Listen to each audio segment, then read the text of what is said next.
nongeye kubaha ikaze inshuti bakunzi bacu duhorana kandi dukundana ku Ijambo TV.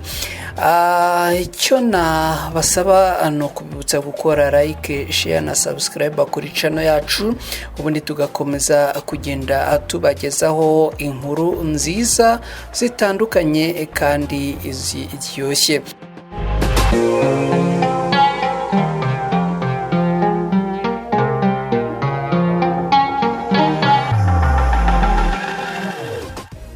Uyu munsi rero turaje nta agutinda.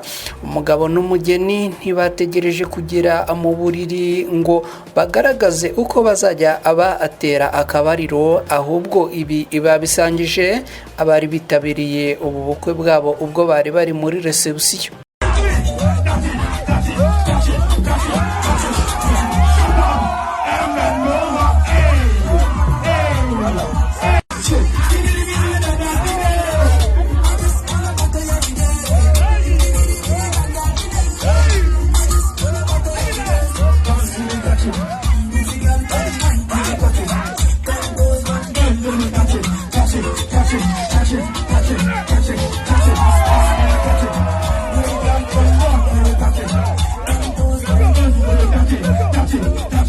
Ni ibintu byatunguranye kandi ibitangaza abantu batari bakeya. Ku rubuga rwa Instagram rwa Arinda Ikeji Blog Official niho aya mashusho yagaragaye mu buryo bwa video, aho abayabonye bose bifatiye ku munwa aba bageni, dore ko bagaragaje guhimbarwa ikabije bikaza kurangira bisa nk'ibirenze urugero rwabo, aho abonaga basa n'abagaragaza igisa no gutera akabariro.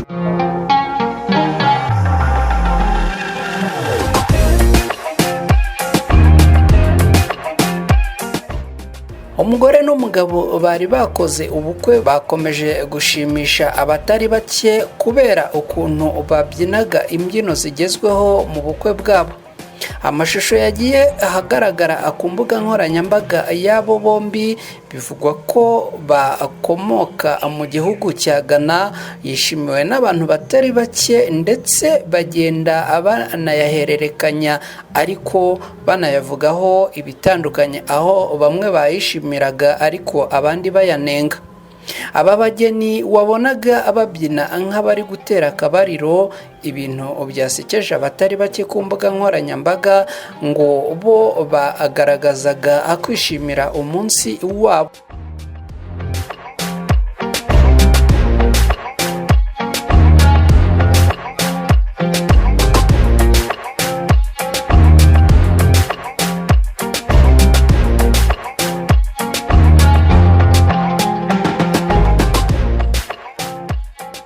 Kugeza ubwo twakoraga iyi nkuru yari imaze kurebwa n'abantu basaga ibihumbi 177 n'abantu 700, naho abari bamaze kuyitangaho ibitekerezo bakaba abari bamaze kurenga abantu 45. Ikinyamakuru rindaikejiblog.com gikorera inkuru zacyo z'imyidagaduro mu gihugu cya Nigeria nicyo cyatangaje iyi nkuru, aho mu bari batashye ubu bukwe hagaragayemo n'abambaye imyenda ya gisirikare. Iyi nkuru ni inkuru yagaragaye nk'itangaje cyane, aho abantu hirya no hino bakomeje kuyivugaho ibitandukanye ntibisanzwe mu by'ukuri.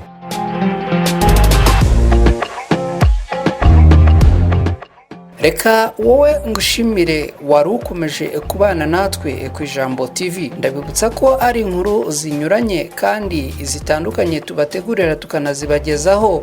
Uramutse ugize igitekerezo ushaka gutanga, nawe ni karibu kuri izi inkuru tubategurira tukanazibagezaho. Tuba twifuza ko hari abantu bashobora kuruhura umutima binyuze mu nkuru tubategurira tukanazibagezaho. Ndakwibutsa wowe udukurikira inshuro zitandukanye, waba uri mu Rwanda, muri Afurika ndetse no hirya ya Afurika, kuduha igitekerezo cyawe, gukora like ndetse ugakora na subscribe kuri channel yacu Ijambo TV. Nubikora uraba utugiriye neza. Ndagushimiye cyane rero, ngaho ugire amahoro n'amahirwe.